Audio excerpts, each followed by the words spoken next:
हम लोग कार्बोक्सिलिक अम्ल बनाने की विधि पढ़ रहे थे, जिसमें हम लोग 6 नंबर तक पढ़ चुके थे। आज की क्लास में हम लोग 7 नंबर देखने वाले हैं, किस प्रकार से बना सकते हैं कार्बोक्सिलिक अम्ल। तो कार्बोक्सिलिक अम्ल का व्युत्पन्न करने के लिए हम लोग जल अपघटन कराते हैं। हेडिंग डालना है कार्बोक्सिलिक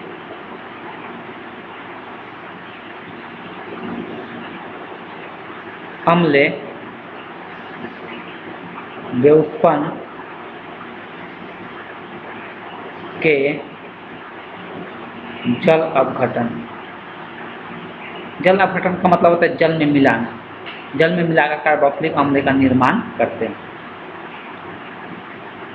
अब देखो कार्बोक्सिलिक अम्ल का व्युत्पन्न मतलब कार्बोक्सिलिक अम्ल का निर्माण कैसे करते हैं? जल अपघटन कराकर। किसके किसके साथ जल अपघटन कराया जाता है? तो एस्टर के साथ, एस्टर, दूसरा है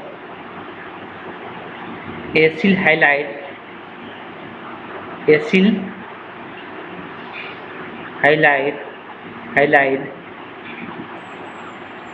तीसरा है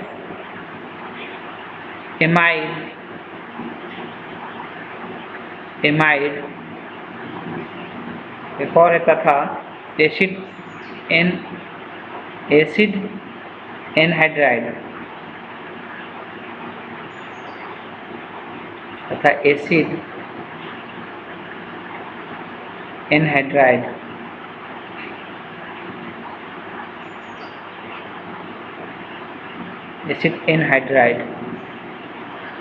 के जल अपघटन हम लोग पढ़ने वाले हैं।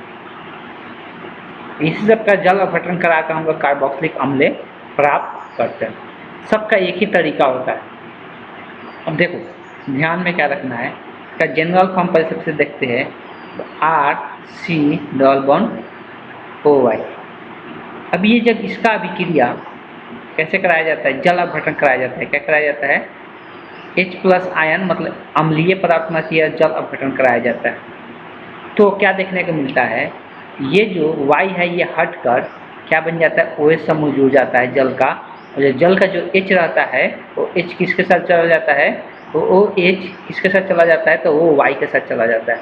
तो H जो होता है वो Y के साथ चला जाता है। जल में कितना अणु होता है? एक H निकलता है और एक OH निकलता है। तो OH तो इस कार्बन से जुड़ जाता है, Y हट जाता है और जो H बचता है वो Y के साथ जुड़ जाता है। अब इस Y की जगह क्या क्या हो सकता है? अब इस Y की जगह क्या क्या हो सकता है? तो पहला जो आता है उसको हम लोग बोलते हैं, जो Y की जगह पहला आएगा तो पहला हम लोग क्या लेते हैं? एस्टर। पहला क्या आता है? एस्टर आता है। एस्टर का जल अपघटन हम लोग देखेंगे। तो इसमें अब एग्जाम्पल ले या हम लोग जनरल फॉर्म भी बोल सकते हैं। इसमें एक नंबर हम लोग देखने वाले हैं एस्टर का जल अपघटन। एस्टर का जल अपघटन।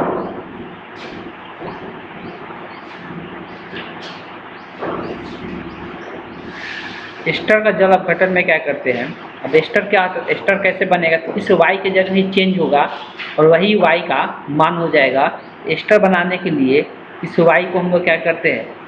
OR- जोड़ देंगे। इस Y की जगह OR- R मतलब एल्किल समूह हो गया, यहाँ पर O होना चाहिए। तो ये क्या होता है? यही एस्टर कहलाता है। अब इस Y की जगह क्या है? OR समूह है और इसी का जल अपघटन कराना है। ठीक, तो जल अपघटन का मतलब होता है इसके साथ जल के अणु को जोड़ना या जल में इसको मिलाना। जल अपघटन क्या कराएंगे और ये अम्लीय क्षारीय विलयन होना चाहिए। हम अम्लीय विलयन लेते हैं। इस H+ दिखाए, H+ का मतलब होता है अम्लीय विलयन। तो जब इसका जल अपघटन कराना है तो सिंपल याद रखना है कि OH समूह यहाँ से हटेगा, OR- यहाँ से हटेगा और OH जुड़ेगा। OR- हट जाएगा, ये RC≡O, यहाँ से ये OH जुड़ेगा और यहाँ का जो H बचेगा वो OR- के साथ जुड़ जाएगा। मतलब ये OR-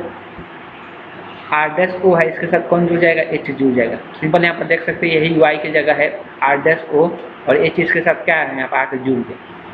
तो इस तरह से ये किसका निर्माण हो गया? तो ये कार्बोक्सिलिक अम्ल का निर्माण हो गया। उसी प्रकार से एस्टर के साथ भी होता है। साथ साथ एमाइड का जल अपघटन देखते हैं। सब इसमें Y की जगह ही चेंज होगा। एमाइड का जल अपघटन, एमाइड का जल अपघटन। एमाइड का बात करते हैं, ये एमाइड कैसे बनता है, ये Y की जगह क्या हो जाएगा, तो Y की जगह जब NH समूह जुड़ जाता है, NH2 समूह जुड़ेगा, इस Y की जगह NH2 समूह जुड़ता है, तो इसी को हम लोग क्या कहते हैं, एमाइड कहते हैं।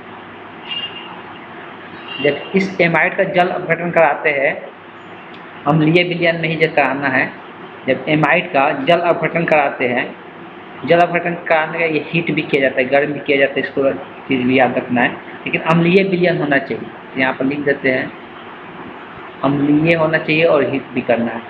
तो सेम वही प्रोसेस होगा, NH2 हट के OH समूह जुड़ जाएगा, ये जितना भी इसमें बताया जा रहा है सब में वही प्रोसेस होगा, यहाँ पर OH समूह जुड़ जाएगा और NH2 के साथ एक इसका हाइड्रोजन जुड़ के क्या बन जाएगा, NH3 बन जाएगा। दूगो NH पहले से दूगो हाइड्रोजन था, या इसका हाइड्रोजन निकल के यहाँ पे आगे जुड़ जाएगा, NH3 का निर्माण हो जाएगा। इसी प्रकार से एमाइड का, ये तो हो गया एमाइड का जल अपघटन। इसमें तीसरा है एसिड हाइलाइट या एसिड एनहाइड्राइड का जल अपघटन। एसिड, हम पहले एसिड हाइलाइट का देखते हैं।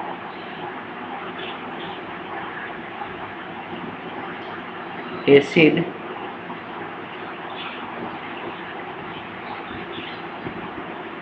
हाइलाइट का जल अपघटन।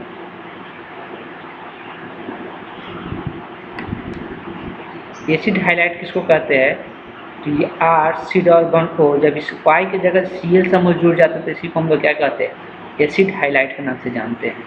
ये पहले भी आ चुका है इस प्रकार का नाम, एसिड हाइलाइट।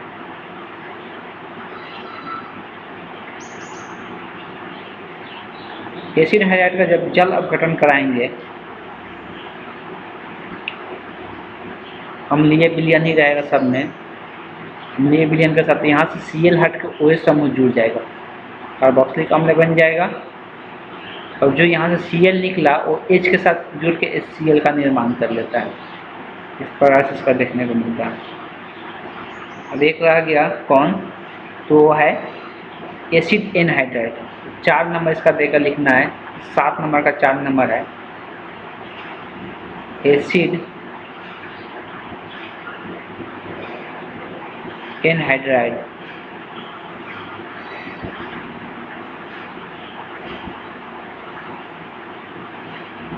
एसिड एनहाइड्राइड का जल अपघटन। पहले एसिड एनहाइड्राइड का स्ट्रक्चर कैसा होता है उसको समझते हैं।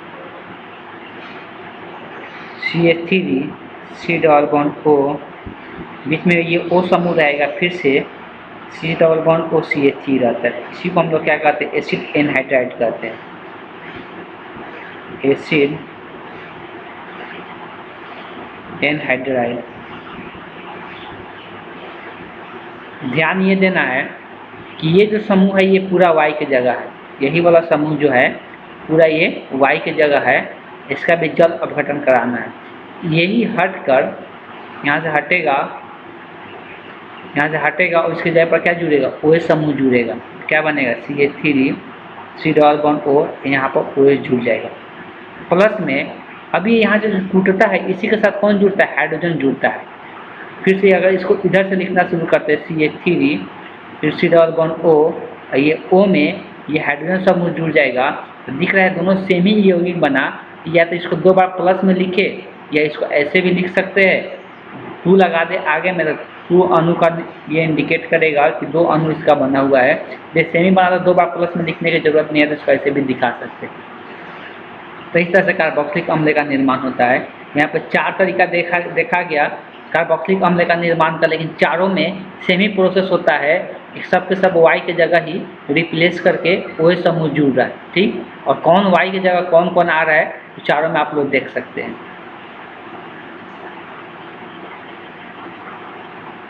अब हम लोग ये तो हम लोग अभी तक जो पढ़ रहे थे कार्बोक्सिलिक अम्ल बनाने की विधि पढ़ रहे थे। आगे जो है पिछले क्लास में शायद ग्रेनार्ड अभिकर्मक पढ़ चुके थे।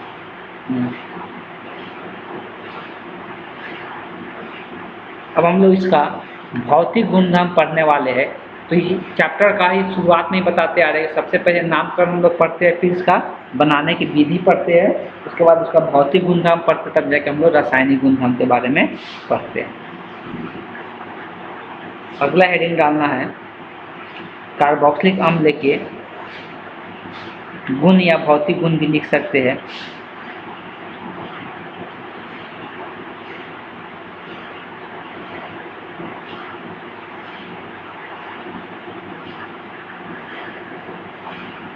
कार्बोक्सिलिक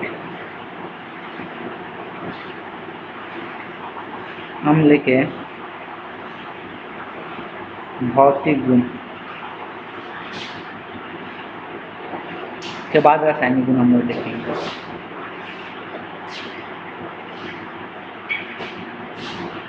सब डॉट कर करके लिखना है।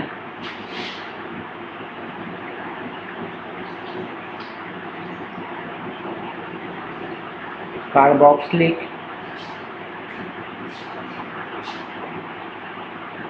अम्ल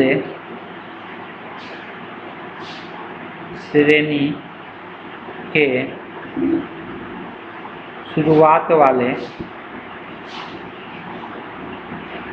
10 कार्बन तक, शुरुआत वाले 10 कार्बन तक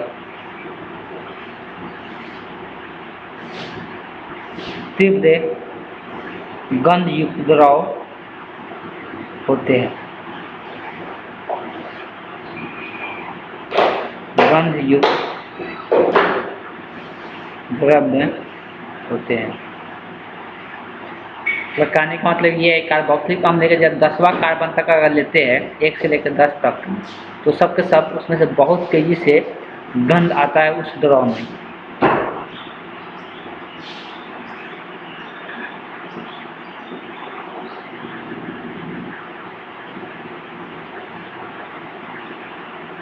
अगर हम लोग क्वथनांक का बात करते हैं, अगर लिखना है कार्बोक्सिलिक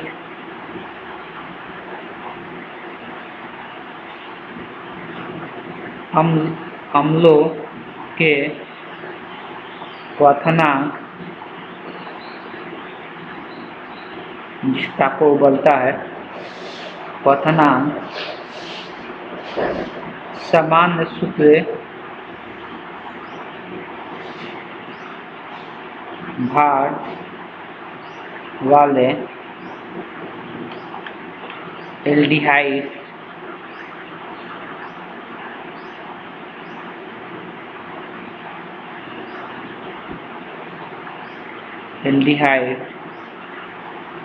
कीटोन तथा अल्कोहल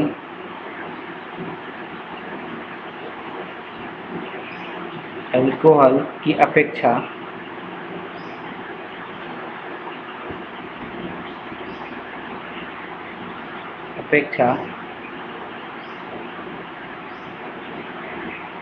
काफी ज्यादा होती है।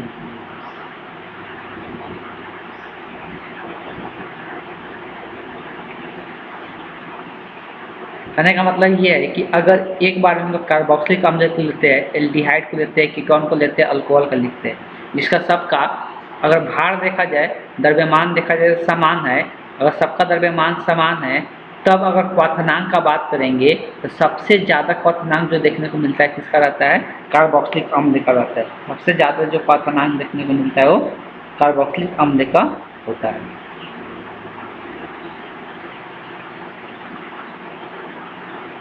अगर जल में घुलने का बात करी जाए तो मेथनोइक और एथनोइक अम्ल जो होता है वो जल में पूरी तरह से घुल जाता है।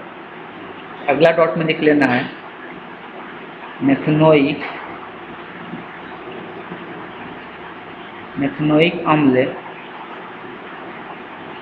और एथनोइक अम्ल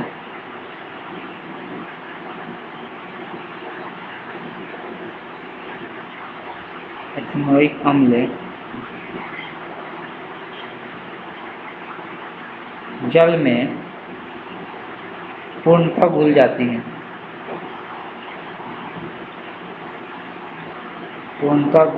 है।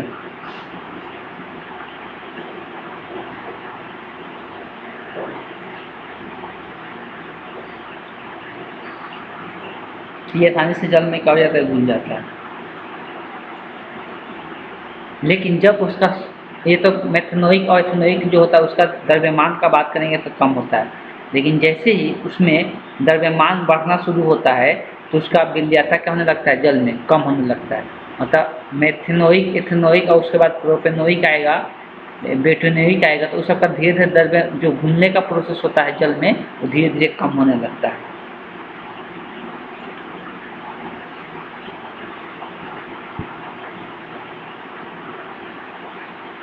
अब लिखना है कार्बोक्सिलिक अम्ल के रासायनिक गुण, अगला हेडिंग हम डालना है।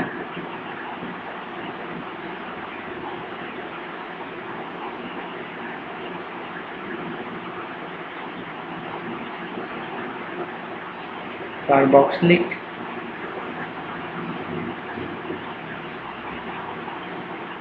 अम्ल के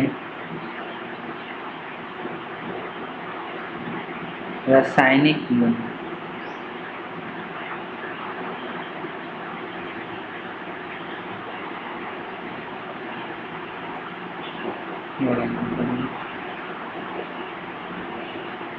शारीरिक गुण में सबसे पहले हम लोग जानेंगे कि जो कार्बोक्सिल मूलक होता है उसका प्राकृतिक नेचर कैसा होता है।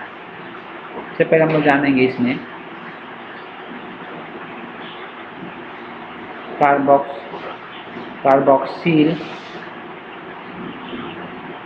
कार्बोक्सिल मूलक की प्रकृति।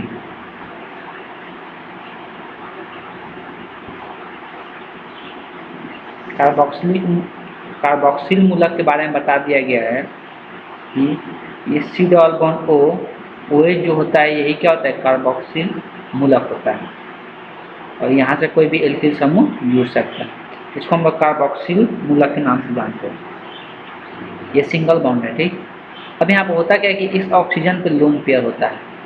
लोन पेयर होने के कारण ये क्या कर सकता है, ये आगे ट्रांसफर कर सकते हैं, डबल बॉन्ड का निर्माण कर सकता है, इसलिए कि इसको आगे डबल बॉन्ड दिख रहा है तो ये इसको आगे तोड़ सकता है। इसका अनुनादीय स्ट्रक्चर जो होता है CO सिंगल बॉन्ड हो जाएगा, इलेक्ट्रॉन दिया तो इसके ऊपर क्या आ जाएगा, माइनस आ जाएगा, यहाँ पर डबल बॉन्ड का निर्माण हो जाएगा, और यहाँ ऑक्सीजन जो है इलेक्ट्रॉन दिया है इसके ऊपर क्या आ जाएगा, प्लस चार्ज आ जाएगा, इसके ऊपर क्या आ जाएगा, प्लस चार्ज आ जाएगा। इसका दो अनुनाद स्ट्रक्चर देखने को मिलता है, बात को ध्यान में रखना है। इसी को बोलते हैं हम लोग अनुनाद प्रसंकरण का, हम लोग अनुनाद स्ट्रक्चर हम लोग बोलते हैं।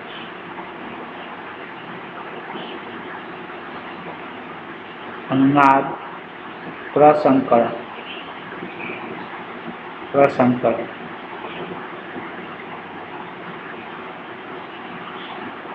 देखो होता क्या है, ऐसा गुण होने के कारण अब यहाँ पे जैसे ही H प्लस देता है, H प्लस देने के कारण यहाँ से हाइड्रोजन क्या करता है, बॉन्ड तोड़ लेता है।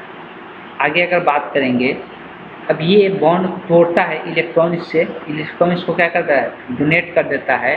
तो जैसे अगर ये इलेक्ट्रॉन इसको डोनेट करेगा इस पर का प्लस चार्ज क्या हो जाएगा, खत्म हो जाएगा। अगला अगर इसको स्टेप में दिखाते हैं, अगला स्टेप में इस प्रकार से दिखा सकते हैं कि CO minus, C double bond O बन गया और साथ में H प्लस। अगर किसी का भी ऐसा प्राकृतिक नेचर होता है, अगर इसका ऐसा गुण देखने को मिलता है जो H प्लस डोनेट करता है, तो जो H प्लस डोनेट करता है उसका प्राकृतिक नेचर कैसा होता है, अम्लीय गुण होता है। उसका क्या होगा, उसका कैसा गुण होता है, तो अम्लीय गुण होता है। इसीलिए यहाँ पर बताया जाता है कि अगर बात करें कार्बोक्सिलिक अम्ल का, उसका कैसा गुण देखने को मिलता है, अम्ल। अच्छी, इसको यहाँ नहीं लिख के इसको छोड़ देते हैं तो अनुनाद में हो गया, इसको आगे स्ट्रक्चर दिखा देते हैं अगला डॉट में। ऐसा होता है कि अगर कोई कार्बोक्सिलिक अम्ल है, कार्बोक्सिलिक अम्ल इस नेचर में भी एग्जिस्ट कर सकता है, minus C double bond O plus H। इस केस में यहाँ पर क्या करता है, ये इलेक्ट्रॉन तोड़ देता है, यहाँ पर बॉन्ड तोड़ देगा, बॉन्ड तोड़ के H प्लस आयन का निर्माण करता है। H प्लस आयन का निर्माण होता है। जब यहाँ पर H प्लस आयन बन रहा है, मतलब इससे क्या हो रहा है, हाइड्रोजन बॉन्ड टूट रहा है, हाइड्रोजन H प्लस बना रहता है। जब भी विलयन में H प्लस बनता है, इसका मतलब ये होता है कि उसका कैसा गुण होता है, अम्लीय गुण होता है। इसलिए यहाँ पर लिख सकते हैं, इसलिए कार्बोक्सिलिक अम्ल का अगर रासायनिक गुण में देखेंगे तो ये क्या होता है, इसका अम्लीय गुण होता है। तो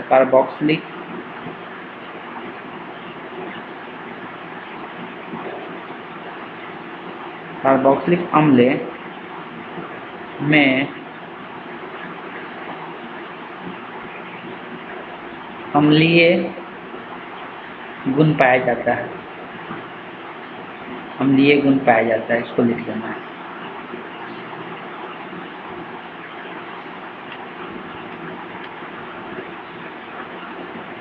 अब ये और सबसे ज़्यादा अम्लीय गुण जो होता है किसमें होता है, एक टेबल दिया हुआ है उसमें हम लोग देख सकते हैं, लेकिन उतना याद रखने की जरूरत नहीं।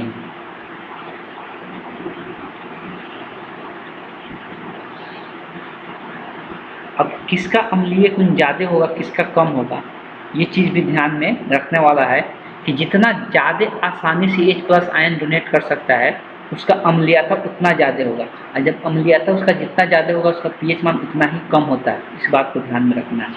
एक हम अम्लीयता का शक्ति, अम्लीयता शक्ति को यहाँ पर दिखा रहे हैं।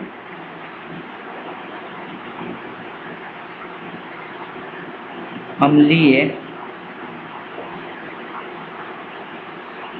शक्ति का क्रम दिखाया जा रहा है। बताया जा रहा है कि जब यहाँ पर CH3 जुड़ा हुआ है, C डबल बॉन्ड O है और OH है। अगर इसका बात करते तो इसका सबसे कम अम्लीय गुण होता है अगर ये एक हाइड्रोजन हटा कर क्या जोड़ दे, Cl जोड़ दे, एक हाइड्रोजन हटाकर यहाँ पर क्या जोड़ दे, Cl जोड़ दे और C double bond O OH। ऐसा क्यों होता है, इसलिए कि ये जो Cl होता है ये क्या काम करता है, तो जो Cl होता है ये इलेक्ट्रॉन को अपने ओर खींचने का काम करता है, और जितना इलेक्ट्रॉन इधर से खिंचाएगा, जितना इलेक्ट्रॉन इधर से खिंचाएगा ये Cl में ज़्यादा ताकत होता है। इसके कारण इसलिए Cl का और हाइड्रोजन, यहाँ पर इस कार्बन पे हाइड्रोजन जुड़ा हुआ है, इस कार्बन पे 2 हाइड्रोजन, एक Cl जुड़ गया। अब एक Cl जुड़ने के कारण इसमें इलेक्ट्रॉन इलेक्ट्रोविटी ज़्यादा होता है, इलेक्ट्रॉन नेगेटिविटी ज़्यादा होता है, इसमें इलेक्ट्रॉन खींचने का क्षमता ज़्यादा होता है। और जब इलेक्ट्रॉन इस ओर से इधर खिंचा रहा है आसानी से H+ क्या हो जाएगा, इससे बाहर निकल जाएगा, इलेक्ट्रॉन देकर आसानी से निकल जाएगा। और जब जितना ज़्यादा आसानी से निकलता है उसका अम्लीयता शक्ति क्या होता है, उतना ही ज़्यादा होता है। अगर एक नहीं, अगर क्या कर दे, जो 2 जोड़ दे, Cl कितना जोड़ दे, यहाँ पर इस कार्बन पे एक हाइड्रोजन रख के 2 को Cl जोड़ दे, इसे दिखाएंगे तो गलत हो जाएगा, नहीं दिखाते हैं।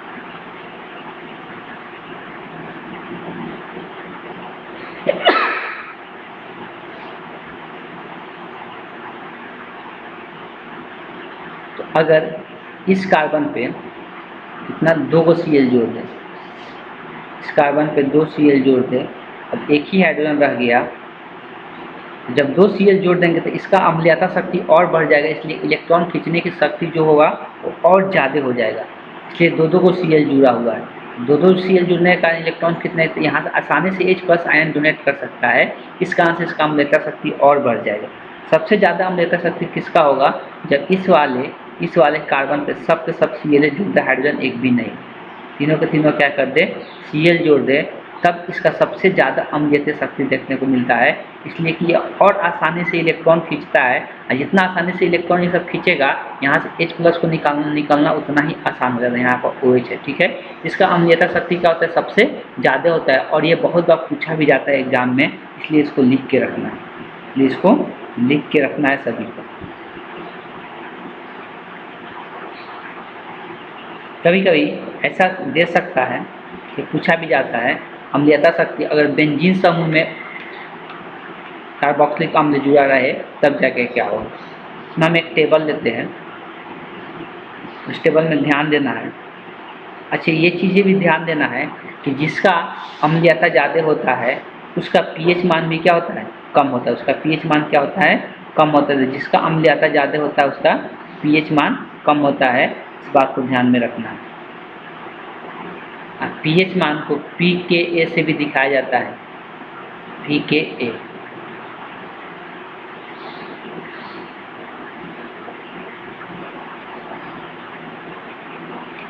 अब यहाँ पे अगर कोई बेंजीन समूह है,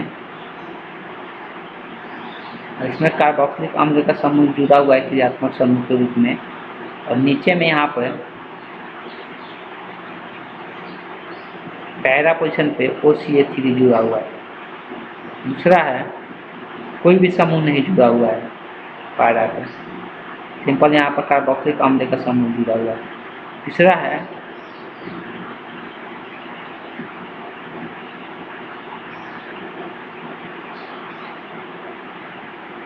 यहाँ पे Na2 समूह जुड़ा हुआ है।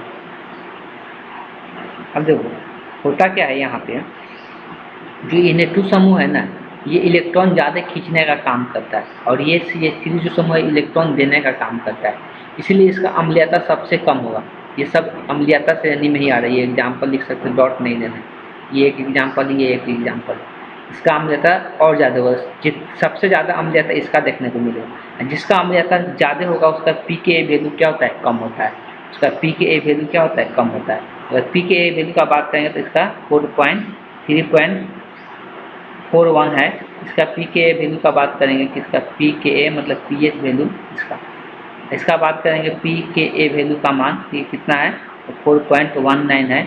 उसका बात करेंगे pKa वैल्यू का, इसका 4.46 है। तो सबसे ज़्यादा इसका है, लेकिन अम्लीयता शक्ति इसका कम होगा, इस बात को ध्यान में। जिसका अम्लीयता कम होगा उसका pH मान क्या होगा, अधिक होगा, इस बात को ध्यान में रखना है।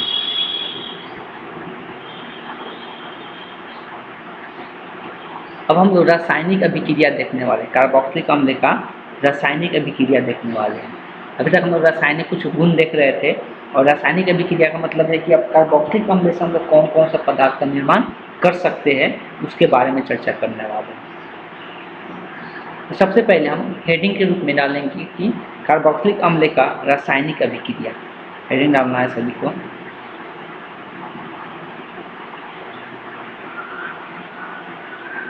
कार्बोक्सिलिक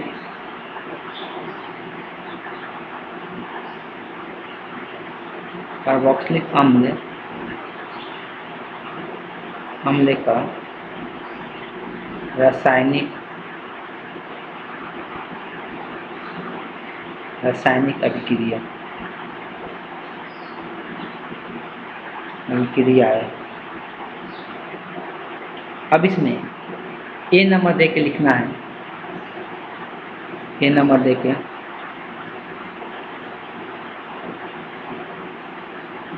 कार्बोक्सिलिक अम्ल में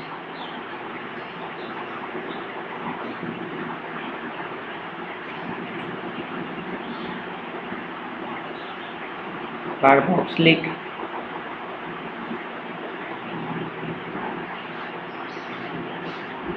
अम्ल में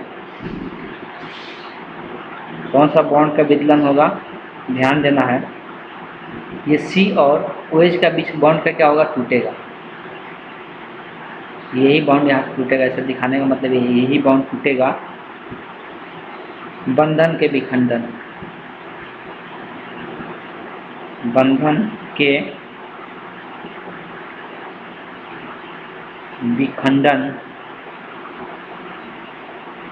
विखंडन के कारण अभिक्रिया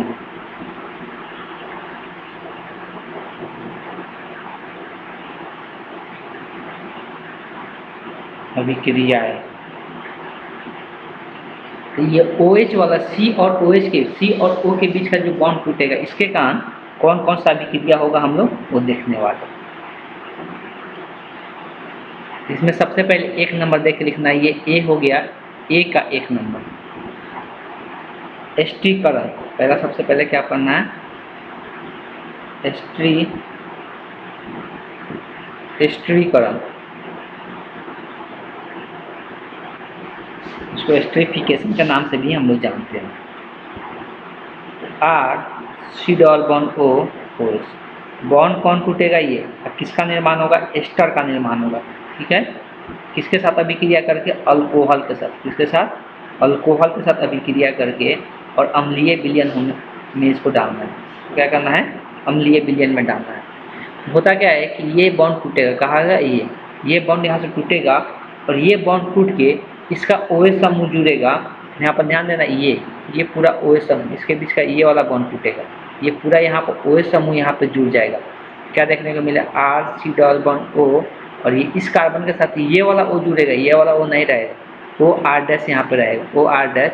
और यहाँ का जो हाइड्रोजन निकलेगा और यहाँ का OH निकलेगा, तो दोनों निकल कर क्या बना लेगा, H2O का निर्माण कर लेगा। दोनों निकल कर क्या करेगा, H2O का निर्माण कर लेगा।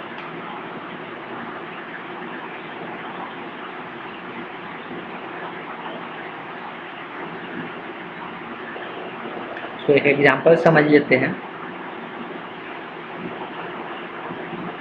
पे CH3 है, CH2 है, C≡O OH है।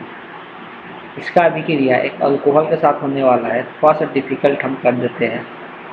OH CH3 H+I। ध्यान देना है कि यहाँ का बॉन्ड किसके बीच का टूटेगा, वो ध्यान देना है। यहाँ कार्बन और ऑक्सीजन के बीच का, और यहाँ पर जो टूटेगा ऑक्सीजन और हाइड्रोजन के बीच का, ठीक। और ये O जो है वो किसके साथ आकर जुड़ने वाला है, इस कार्बन के साथ आकर जुड़ने वाला है, ठीक। और यहाँ का H और यहाँ का OH निकल के H2O बन जाएगा। बाकी जैसे वैसे ही लिखाएगा। तो पहले तो इसको लिखते हैं जो इधर दिया हुआ है, CH3 CH2 C≡O। इसका बॉन्ड जो टूटा, इसके साथ ये वाला O जुड़ेगा। अब इस O के साथ हाइड्रोजन तो निकल जाएगा, बाकी जो O के साथ जुड़ा हुआ है, O के साथ C जुड़ा हुआ है, इस C के साथ 3 CH3 जुड़ा हुआ है। एक इधर दिखा देते हैं, एक इधर दिखा देते हैं और एक इधर दिखा देते हैं। यही इसका उत्पाद बनेगा और साथ में जल का अणु का निर्माण होगा, H2O का निर्माण होगा।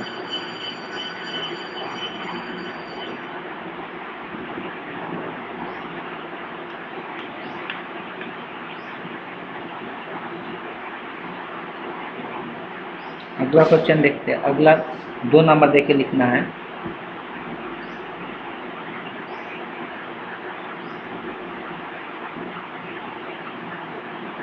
PCl5 PCl3 तथा SOCl2 के साथ अभिक्रिया, कार्बोक्सिलिक अम्ल का अभिक्रिया, ये सब के साथ हम लोग देखने वाले हैं।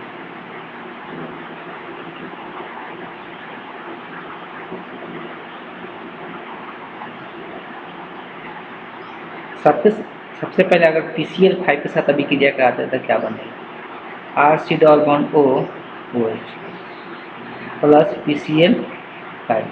ध्यान तो सबसे पहले यही रखना है, ये जो बॉन्ड टूटने वाला है, यही वाला बॉन्ड टूटेगा। जब बॉन्ड टूटेगा तो उसके जगह पर कौन जुड़ेगा, उसके जगह पर कुछ नहीं, Cl जुड़ जाएगा। ये जो बॉन्ड टूटा है इसके जगह पर कौन जुड़ जाएगा, Cl जुड़ जाएगा। और बाकी जो बचेगा वो याद रखना, PCl3 प्लस HCl का निर्माण होता है। इसी प्रकार से दूसरा भी है, लेकिन दूसरा के लिए ये चीज़ ध्यान में रखना है, इसका कितना अणु लेना है, 3 अणु लेना है। RCOH का कितना अणु यूज करना है, 3 अणु। और ये अभिक्रिया करेगा PCl3 के साथ। तो 3 गो Cl है ना, तो बारी बारी से एक एक पर 3 गो Cl जुड़ेगा, एक एक पर। यहाँ पर R≡OH जो 3 गो है, तो बॉन्ड ये जो टूटेगा तो एक एक पर Cl जुड़ेगा, तो 3 गो ये भी निर्माण हो जाएगा, 3 अणु इसका भी निर्माण हो जाएगा, Cl जुड़ गया तीनों के साथ। यहाँ से हर एक बार OH कितना निकल रहा है, तो हर एक बार OH जो निकल रहा है ये 3 गो निकला हुआ है, मतलब 3 गो ऑक्सीजन और 3 गो हाइड्रोजन निकला हुआ है। 3 गो ऑक्सीजन और 3 गो हाइड्रोजन निकला हुआ है, तो क्या बन जाता है, H3PCl तो सब हट चुका है, H3PO3 का निर्माण कर रहा है। मेन उत्पाद इस पर ध्यान देना है कि ये क्या बन रहा है, ठीक, इस पर ध्यान नहीं देना रहता है।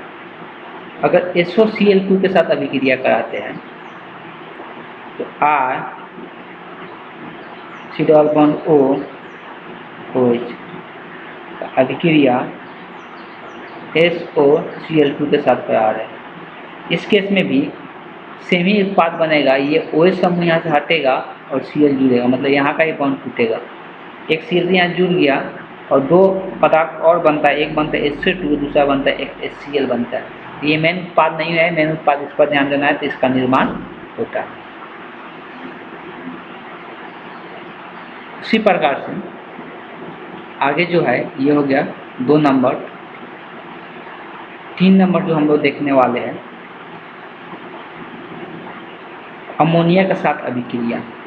3 नंबर देख के लिखना है।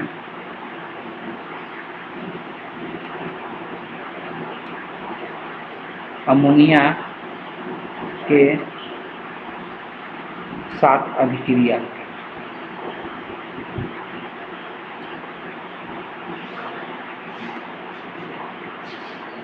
कार्बोक्सिलिक अम्ल का अभिक्रिया अमोनिया के साथ होगा तो क्या बनेगा? CH3 C double bond OH।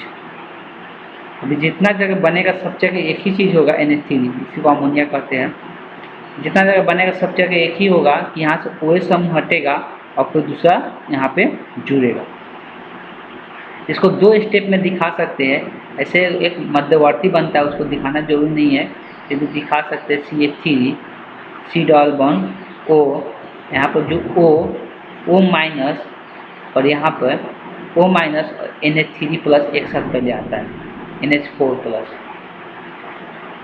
O minus NH4 plus इस प्रकार से ये जुड़ता है, इसको हम लोग बोलते हैं अमोनियम एसीटेट कहते हैं। अमोनियम एसीटेट कहते हैं। जैसे इसको हम हीट करते हैं, इसमें जल का अणु क्या होता है, बाहर निकल जाता है। जैसे इसको गर्म करते हैं, H2 और एक O यहाँ से बाहर निकल जाता है, तो क्या बन जाएगा? CH3 C double bond O रह जाएगा सिर्फ यहाँ पे NH2, इसलिए कि दो हाइड्रोजन और एक ऑक्सीजन बाहर निकल जाएगा। जैसे इसको गर्म करेंगे और H2O का निर्माण कर लेता है, ये बन गया एसिड एसिटामाइड। इसको हम लोग क्या कहते हैं? इसको हम लोग कहते हैं एसिटामाइड।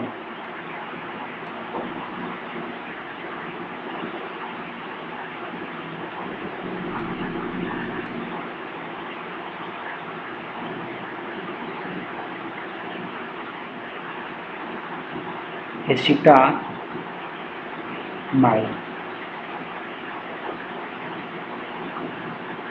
उसी प्रकार से अगर बेंजीन समूह में भी कार्बोक्सिलिक अम्ल है तो यह अभिक्रिया दे सकता है। बेंजीन समूह में अगर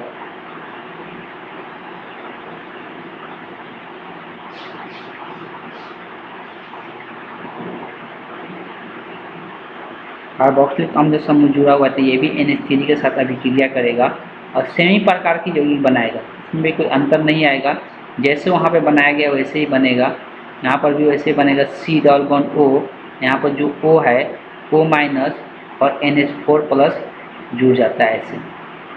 इसको हम लोग बोलते हैं अमोनियम बेंजोनेट। इसको हम लोग क्या कहते हैं? Ammonium बेंजोनेट।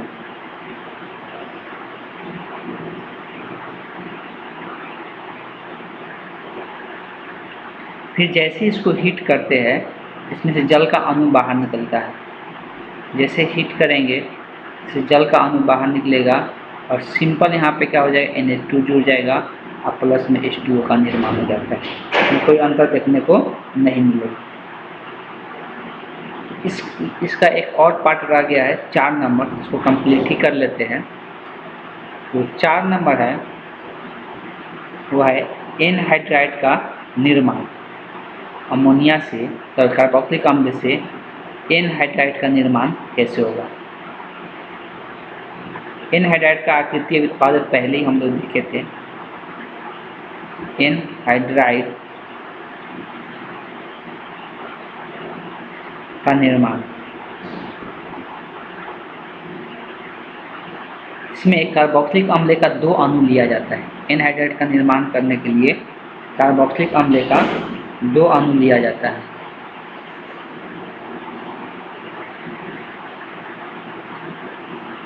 CH3 C double bond O OH plus इसी का 2 अणु को 2 बार दिखा देते हैं, एक बार भी लिख सकते थे, तो हम यहाँ पर 2 बार दिखा देते हैं। तो होता क्या है, यहाँ से भी जल का अणु बाहर निकलता है और ये एनहाइड्राइड का निर्माण करता है, एसिटिक एनहाइड्राइड का निर्माण करता है। इसके लिए कुछ उत्प्रेरक का भी प्रयोग किया जाता है। सांद्र H2SO4 के साथ इसको गर्म किया जाता है। सांद्र H2SO4 के साथ करें या इसको P2O5 के साथ भी कराया जाता है। P2O5 के साथ गर्म किया जाता है, दोनों में से कोई भी कर सकते हैं। तो अभी हम लोग पढ़ रहे थे कि कार्बोक्सिलिक अम्ल का ये O और C के बीच का बॉन्ड टूटता है और यहाँ से क्या होगा, एक H का अणु निकल जाएगा और यहाँ से जल योजन हो जाएगा, मतलब जल का अणु क्या होता है, बाहर निकल जाता है। अब ये जो कार्बन का बॉन्ड फिर वही इस वाले ऑक्सीजन के साथ जुड़ेगा। इसको बनाएंगे कैसे, तो पहले इधर वाले पार्ट को हम लिखते हैं CH3 C double bond O, और ये वाला से अब यहाँ पे कौन जुड़ने वाली है, ये वाला ऑक्सीजन जुड़ने वाला है और इस ऑक्सीजन से ये C जुड़ा हुआ है और फिर इस C से C डबल बॉन्ड O जुड़ा हुआ है, फिर यहाँ पे CH3 जुड़ा हुआ है, साथ में क्या होगा, जल का अणु बाहर निकल जाएगा। इसको हम लोग कहते हैं एसिटिक एनहाइड्राइड, क्योंकि इसके थोड़ा देर पहले ही हम लोग चर्चा किए थे, एसिटिक एनहाइड्राइड। एनहाइड्राइड के नाम से जानते हैं। ठीक, अब इसमें से हम कुछ एग्जाम्पल देते हैं जो घर से बनाने के लिए होमवर्क के रूप में लिख लेना है। पहला question, CH3 CH2 C double bond O OH plus NH3, उत्पाद क्या बनेगा बताना है और साथ में हीट भी करना है, दोनों यौगिक दिखाना है। 2 नंबर, CH3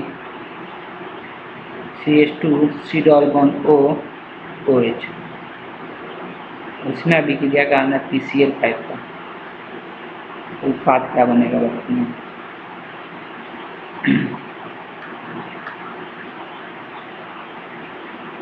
3 नंबर, CH3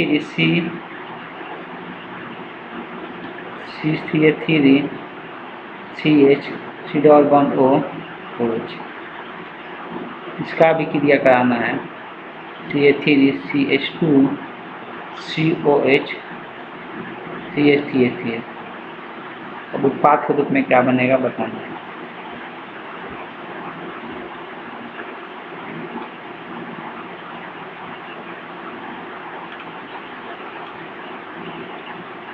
तो ये 3 ही क्वेश्चन बताना है, अगले क्लास में हम लोग और आगे का डिस्कशन करेंगे। तो आज की क्लास को हम यहीं पे एंड करते हैं।